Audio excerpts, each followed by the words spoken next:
A whirlwind, 2 days of diplomacy between leaders of the world's two biggest economies has wrapped up. Presidents Donald Trump and Xi Jinping lauding stabilised ties following the historic summit, even as details on reported deals brokered remain scarce. They live 150 年. 150 years. It's getting pretty old for a tree. 对于树来讲，树龄还是 nice place. Nice place. 很美的地方。I like it. 我很喜欢。I like this place. 我喜欢这地方。I could get used to it. President Trump was treated to a rare and private tour of the walled-off Zhongnanhai compound in the final hours of this summit. It is a former imperial garden and now the leadership compound of China's top officials. 这次的访问是一个历史性的、标志性的访问。这个迄今我们已经达成了一个新的两国关系，就是建设性的战略稳定关系。这个可以说是一个里程碑式的一个访问事件。This has been an incredible visit. I think a lot of good has come of it. We've made some fantastic trade deals, great for both countries. He's a man I respect greatly. Become really a friend. We've known each other now 11 years, almost 12 years. That's a long time. And we've settled a lot of different problems that other people wouldn't have been able to settle. And the relationship is a very strong one. We've really done some wonderful things. And after a grand send-off for the US president as he boarded Air Force One, complete with youth performers waving flags of both China and the US. But beyond the pomp and pageantry, deep divisions still persist. Focus now on whether any major breakthrough was made on tough issues such as trade, the Iran war, and Taiwan. The American leader says he did not discuss tariffs during the summit, while he also made no commitment on Taiwan and said arms sales to the island was discussed. President Xi had issued a stark warning on Taiwan that any mishandling of the island on the US side could lead to conflict. On the Iran war, the White House said both leaders shared a desire to reopen the Strait of Hormuz and agreed that Iran cannot have a nuclear weapon. President Trump telling the media he is running out of patience for a truce with Iran as talks between the two sides remain deadlocked. And let's bring in our correspondents who've been tracking this story the whole week. We have Tan Sihui joining us live from Beijing and Nick Harper reporting for CNA live from Washington, D.C. Now let's start with you, Sihui. How is China framing the outcome of this summit? Well, China wants to frame the outcome of the Trump-Xi summit as calm and stable to support its economy and image. Now, state media has been emphasizing Mr. Xi's role in guiding this relationship throughout the talks. So overall, China definitely views this summit as successful because first, it established new guardrails to ensure that there is that reduces the risk of sudden escalation. Now, secondly, it also established a new stable floor for U.S.-China relations. Now, China needs a safe external environment, especially since its domestic economy is slowing.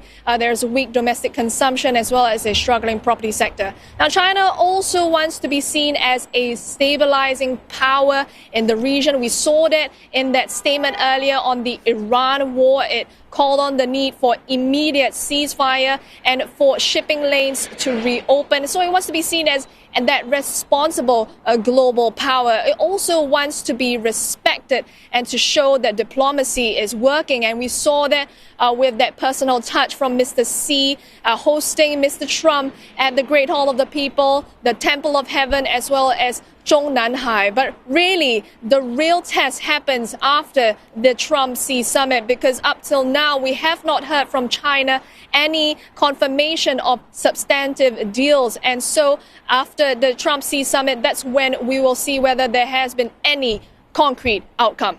Right. Thank you, Sihui. Now let's go over to Nick now. Now, Nick, Washington has been talking up the summit, but what did the two leaders actually achieve? Well, as we heard from Sue there, very few concrete details coming out of this. But what we have seen is stability, maintaining that relationship, and certainly no deteriorating of it between the two countries. Donald Trump is now on Air Force One. He spoke to reporters a few minutes ago, and he was very much playing up this summit. Lots of positive spin from him, but again, lacking many of those specific details. He spoke about some of the possible deals, which we may be hearing about in the coming hours. He said that US farmers will be very happy with those deals and that China will be buying billions of dollars of soybeans. No word on the US beef purchases that we're expecting. As for Boeing aeroplanes, he said that China had agreed to buy 200. We were expecting nearer 500. And he also said that China had made a promise to buy another 750 on top of that. As for tariffs, he said they weren't discussed. The trade representative for the US, Jameson Greer, has also in an interview said there was no decision yet on whether to extend the tariff truce that runs out later this year. On Iran, Donald Trump said that he might lift sanctions that the US has placed on Chinese oil companies. He'll make a decision on that in the coming days. Those oil companies have been buying Iranian oil. And when it came to Taiwan, he said that the two leaders had spoken in great detail about it. There's no change in US policy. And that arms sale, the $14 billion that the United States may provide to Taiwan, hasn't been signed off yet by the White House. Donald Trump said he'd make a decision on that in the coming days. Nick, Suhui, thank you both for that update. That's Tan Suhui in Beijing and Nick Harper for CNA in Washington, D.C. And for more on this summit, let's bring in Michael Hart, who is president of the American Chamber of Commerce in China, who joins us live from Washington, D.C.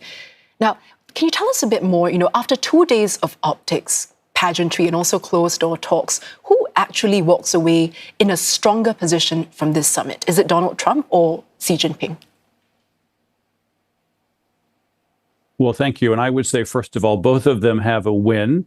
From President Trump's point of view, I think there's been a little bit of leader envy in the sense of other global leaders have been going to Beijing earlier this year. So you've seen the leaders of Germany, France, Spain, a number of other countries who have gone, including Canada, who have been to Beijing, who have had discussions with President Xi. And so I think President Trump is pleased that he's gone. And frankly, he's had a more sort of grand visit, more pageantry, I think, than the others leaders have had. So President Trump can walk away with a win there. I would say, representing the American business community, one of the things we've been looking for is just a meeting from the U.S. president with President Xi that sets the tone. We wanted to be back on par. So as I noted in the visits earlier this year by other leaders, there was a question for mid and senior Chinese officials how to treat American companies. And so from the American point of view, this actually gives us an equal playing field again. And so President Trump has done a favor to the American business community by reminding the Chinese that U.S. companies are important, and it's okay to talk with them from both President Xi and President Trump. So this is a good visit from our point of view. Now, both leaders are claiming momentum for this, and also the tone has been set, as you say. But beneath the symbolism, was there any real breakthrough on the core trade disputes? So I think, people were talking about the 3 Bs going into this visit. So Boeing's, beans, and beef. And so we do understand that discussions have been had on all 3. I think there will be, as noted, sort of more details coming out in the coming weeks. And so I think no one closed the door, and certainly those topics have been raised. This is really important that, again, U.S. companies are able to trade, and those are sort of 3 key points. So I think the other thing I would note, with a number of business leaders who were visiting Beijing, this was actually good news because all of those companies who were there have important trade relations and deals with Beijing. And so, again, I think it underscored the fact that U.S. business and Chinese business can work together. If you think about in 2025, when both countries escalated the trade war, I hope and I believe that both sides realize that the U.S. and China, the world's 2 largest economies, should not be fighting with each other. Our economies are very intertwined. And so even though no major deals were announced yet, it is comforting to see that both leaders were there and had U.S. and Chinese business leaders with them, noting that trade between the 2 countries is important. Yeah, and speaking of that trade delegation, we also saw major American CEOs in Beijing alongside Trump. What is the business community's biggest take away from these talks? Are we going to see renewed confidence, or is there still some continued caution? So when AmCham China puts out its annual business climate survey, one of the things that we talked about is we're concerned about the Chinese economy. What speed is it growing? Number two, local competition. It is important for both U.S. business and American community to understand the Chinese are fierce competitors. And the third one is just in general U.S.-China relations. If the U.S. and China aren't getting along, it makes it harder for U.S. companies to do business in Beijing and across China. And so I think this was an important signal that U.S. business is welcome. I think it's a recognition by the number of senior leaders from major U.S. companies visiting Beijing. It shows that they also value the relationship. And so I think it's really important signaling both from a government point of view and a business point of view to have these delegations there in Beijing. Well, President Xi has again pledged greater market access for American firms, and investors have heard these similar promises before. So what concrete changes would prove this time different? And how quickly could these companies see real impact on the ground? Yeah, so I think it's important to keep in mind that President Xi did say that the Chinese market is open and it will only be more open. This is a standard Chinese talking point. We heard the same thing from Premier Li Qiang in earlier this year in March at the China CDF, the China Development Forum. And so it is a good signal that China continues to say that the world is open. One of the roles of AmCham China, the American Chamber of Commerce in China, is to really put the pressure to the government officials when that isn't working. And so on an annual basis, we publish a white paper, which I think this year came in at 600 pages, where we do ask specific questions. You say the market is open, we're having challenges here.